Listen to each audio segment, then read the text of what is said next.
Hi, what's up, y'all? It's popping. It's D. Boss Rex is impressive. This is Dani Leigh's career is over. Normani's comeback. Tyla addresses Illuminati rumors. Says it's not R&B. Oh, Normani dropping this month too?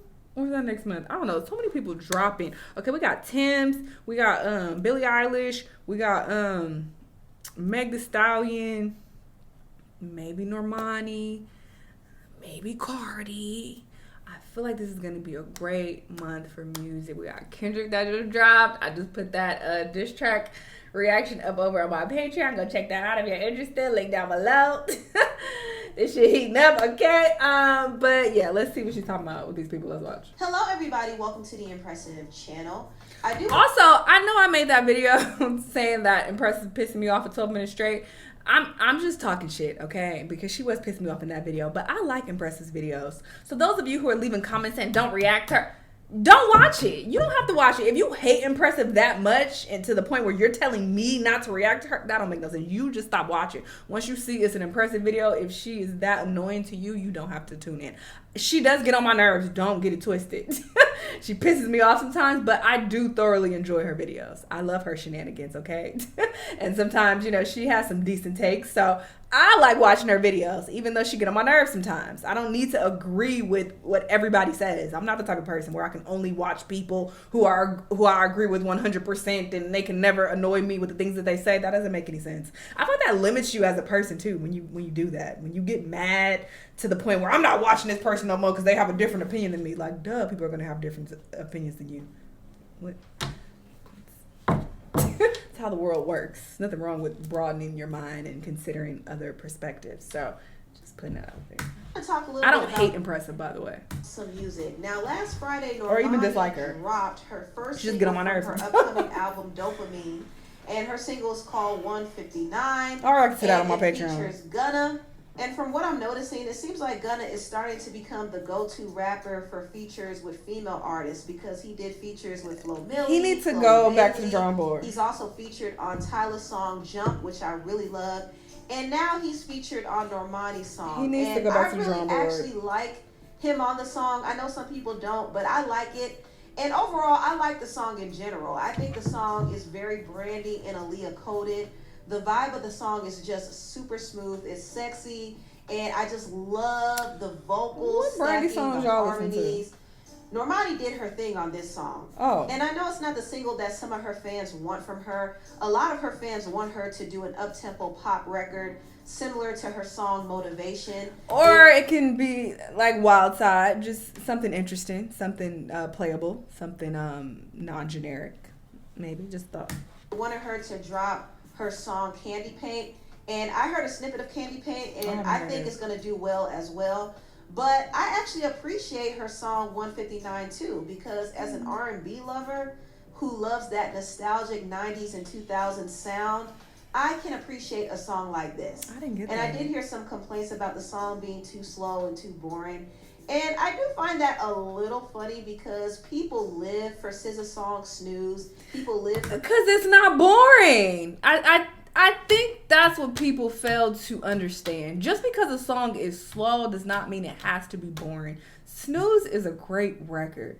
It's very catchy. Her vocals on that are layered and beautifully done. There's a lot to like about Snooze. So I don't understand where the comparison lies. I'm very confused. Just because they're both slow songs, that's so general. Like, so what? Snooze is light years ahead of 150. Girl. Songs like Spread Thin by Mariah the Scientist. They go up for Summer Walker and the other artists who do slower music. So there's an audience out there who obviously likes slower R&B music. That's and not the issue. I don't see anything wrong with Normani doing it. It doesn't matter what she's the not tempo doing is. it well. Sound good, and in my opinion, 159 sounds good. Okay. But I do understand why people want her to come up with something more up-tempo because Normani does shine with pop music. She does. And I think Candy Paint would have been a more ideal leading single to release. Candy Paint sounds like a hit to me. I feel like it's going to be the breakout song for this album. So I do wish it was her first single instead of 159 because I feel like it would have generated a lot of interest, especially if she were to drop a dance video with it. Because this girl fucking it up with the red hair. Can dance her tail off. But she decided to go a slower route, and I think over time her audience will grow to appreciate it the way they grew to appreciate Wild Side. But what needs to happen is her song needs to be promoted more. She definitely needs to give a performance or two. She needs to have the song playing on radio and have it trending. And I think the more it circulates, the more people will be into it. Because sometimes people will overlook a song, but once they start hearing it trend, then they say, oh, I like that song. So it's very easy to get people to hop on a bandwagon and like a song if it gets enough traction. That's what I've noticed. Okay. I've seen it happen with Money Long song Made For Me. Made For Me was initially overlooked, but once it started trending, everybody and their mom. I hate her music. So, okay, I only know them two songs. That I don't like, and what's the first one that she had? That I wanted to. I don't say that, but I hated that song. That song was horrible. Y'all know what I'm talking about. That song that was everywhere. I just think Normani and her team need to hatch a plan to get 159 trending, because it's already a good song. But once they get it trending, it will be on the tips of everybody's tongue. Trust and believe. Everybody is going to be singing it. At least that's what I think. But I really like 159. And I'm actually excited for the release of her upcoming album. She did say her album will be dropping June 14th. So that's something to look out for. But if y'all haven't heard 159, please stream it, buy it, and support it. Not just for Normani, but for the songwriters on the song, too. One of the songwriters named Darius Coleman was actually very emotional about the song because he's been working in the industry for almost 6 years, and this is his first major single release ever. I'll make it work. So this was actually a big moment for the creators of the song. So that's always something to think about when we're supporting and listening to music. Now on to the next topic. It seems like SZA is a little annoyed that she's being boxed into the R&B category. She did an interview with Dazed and said, the only reason I'm defined as an R&B artist is because I'm black. It's almost a little reductive because it doesn't allow space to be anything else or try anything else. Justin Bieber is not considered an R&B artist. He is a pop artist who makes R&B, folk music, or whatever his heart desires.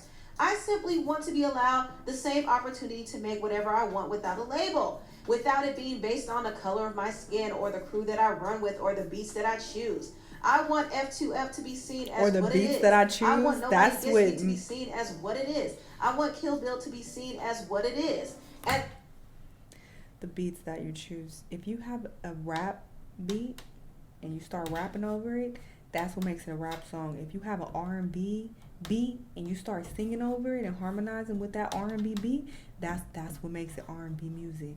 What do you mean? You don't want it to be based on the beats that you choose.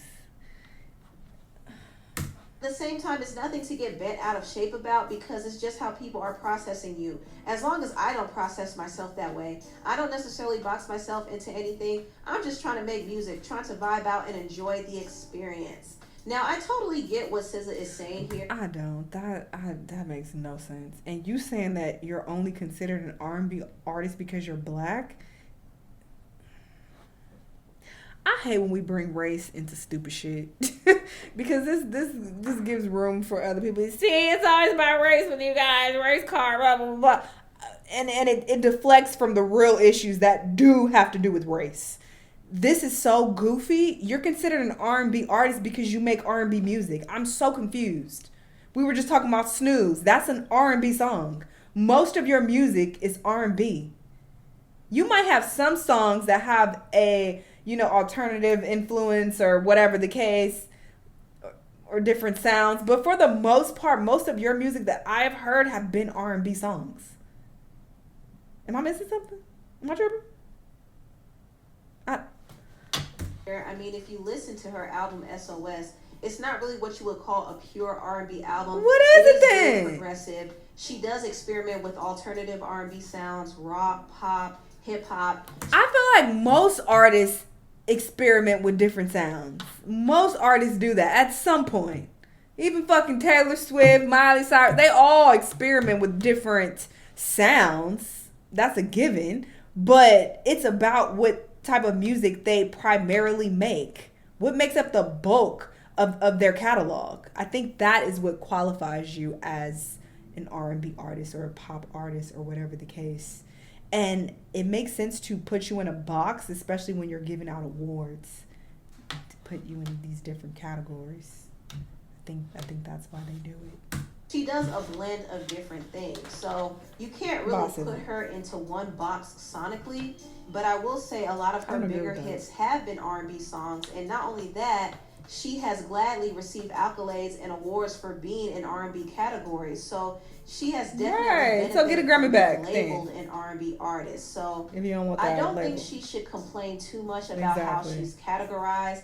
If she makes mostly R&B music, people are naturally going to label her an R&B artist. Now, moving on, I want to talk a little bit about the South African artist, Tyla. Now, Tyla has been accused of being a part of the Illuminati, and she's been accused of being an industry plant ever since she won a Grammy for her song Water. And Blac Chyna's mom, Tokyo Toni, was really the one who kind of fueled some of these conspiracy theories when she went on Real Life Productions and claimed that both Ice Spice and Tyla are Illuminati industry plants. And I don't care what nobody say, because I'm always right at the end of the day when it comes to this stuff. Every time. She's an industry plant. It's common. You came from nowhere. Your little short... No. You just came from anywhere. And so is the other girl, give me sweat, whatever, make me hot. Tyla, come on. That sounds like just a little bitty girl who just they wrote some songs for. Ice Spice came from nowhere, Tyla did not. Give her, watch this. What's this? March, February next year, Cold Blooded Free. Damn. Turned all the way out. Watch. One song gave you a Grammy, but you got people like Angie Stone that been around since I was 10 years old being a rapper, never got one. Girl. Now, Tyla did an interview with Angie Stone, and she addressed the Illuminati accusations. She said, I'm just telling you what it is, because people see the music industry as evil and they think you can only make it if you don't believe in God. You only can make it if you, and the interviewer said, are you in the Illuminati? So can you confirm you're not? She said, people already think I'm in the Illuminati. Oh, now I know some people think that's the only way, but it really isn't. God is the center of everything that we're doing, and clearly it's working. So there you have it, folks. Tyla finally addressed the Illuminati rumors. I do think it's odd when people make comments like that, though. God is not at the center when you're talking about make your pussy wet, cause make you water. I don't think God wants any parts of that. So just you ain't got to say that God is a part of everything you're doing, because clearly not. If that was the case, you'd be making gospel music. So I'm not saying you nobody's industry plan, but let's use our words carefully because words have meaning, and what you just said don't make no goddamn sense, girl. God ain't got nothing to do with that. I don't think Tyla is a part of the Illuminati, nor do I think she is an or these dances dances, because she already had a buzz in South Africa. These are not praise dances. Executives from Sony were scouting her and brought her out of her contract and signed her to a major label, which is why she's getting the push that she's getting. It's called now. Secular music. But I do hope she doesn't succumb to the pressures of the industry, because they will try to suck her into the dark side. That's the plan that they have for a lot of these artists. Once these artists start getting traction and getting more popular, they want to use them to promote their dark agendas. So hopefully Tyla does not fall into that trap. I hope she's not turned out and doing humiliated and embarrassing things. I know she says she wants to be the biggest artist of her generation, but there is a lot that comes with that. So hopefully she avoids all of the pitfalls that come with the industry. Now I want to move on and talk about this. Is the singer Dani Leigh's career over? Well, it seems like her label is not supporting her, and it seems like people are not really interested in her music like that anymore. And she is kind of sad about it. She actually was crying over the fact that her last album and last single did not have the best rollout. It's just crazy how, like, as soon as I dropped that album, like, first of all, COVID was happening. And then I just sounded stupid. And then it's just like, boom, it stopped everything. Like, it was literally like, no record label push. I was on hiatus. Like, and you was on a lot. You was in a lot of drama with the baby. Didn't even get the opportunity. But it's just like, why? What was the reason? You know? And you had that goofy ass song that people don't like. And then Tasty. That yellow like, one. That shit was fire. It literally gets me emotional. That shit was fire. And then boom, I get in trouble. It's just like, wow. Right when I dropped it. Right when I dropped my album. It's like, what is the reason? You know? Just like, what album she got? Yeah. It's crazy. Okay, let me go back. What is the deep reason though? Literally.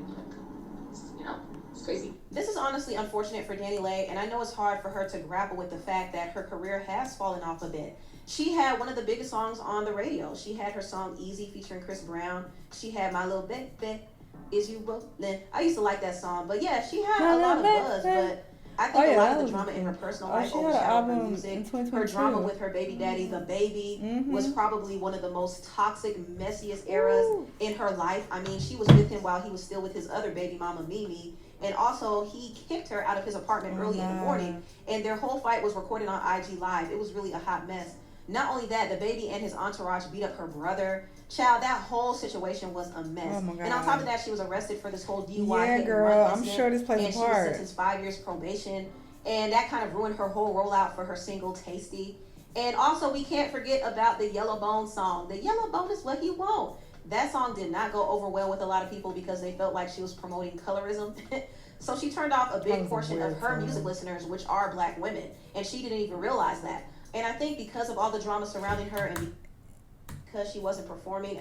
But yeah, and this song really made her look so bad because she seemed to be taking shots at the baby mama, because this was around the time when he was messing with his baby mama and her, and the baby mama is dark skinned, so she like, oh, trying to rub in her face like, oh, he want a yellow bone, he don't want no dark skinned girl, like, so that was real trifling. So people did not fuck with that. I feel like this had a huge negative impact on her career as well. Her label just decided to stop investing in her, and it's unfortunate, but a part of that is her fault. It's really important for an artist to really reel in their personal life, because if their personal life is a mess, it could definitely change the way the public perceives them. I mean, look at Mariah the Scientist. Mariah the Scientist knows how to make a song, okay? I really do like her music, but it seems like she's always caught up in some mess, and right now she was arrested for attacking a woman named Cleopatra, and mind you, she got beat up by the same woman. So she got beat up and arrested, and she was put in the slammer like her daddy, Young Thug. Daddy, I'm your baby. No, Mariah, you're not his baby, you're his jailbird. But see, this is what happens when an artist has a messy personal life. Their personal life tends to overshadow the music. And if Mariah's not careful, she'll end up like Leigh. But as far as Leigh is concerned, I do think it's a bit depressing for her to reach a certain level and then to fall off the way she did. Now, does this mean her career is over? I don't know. She could make a comeback, but it would have to take a lot of rebranding for her. But anyway, tell what y'all think. Yikes. I hope she figures it out. You know, good luck to her. Who was discussed in this video? Oh, Normani. I hope she figures it out as well. Tyla, I hope she also figures it out and learns one day that God has nothing to do with your coochie popping music, which I like. I mean, well, some of it I like, but yeah. I don't have any more words for these people. I said what I had to say. Y'all let me know what y'all think. Let me know what other videos you want to watch, and I'll see y'all next time. Bye!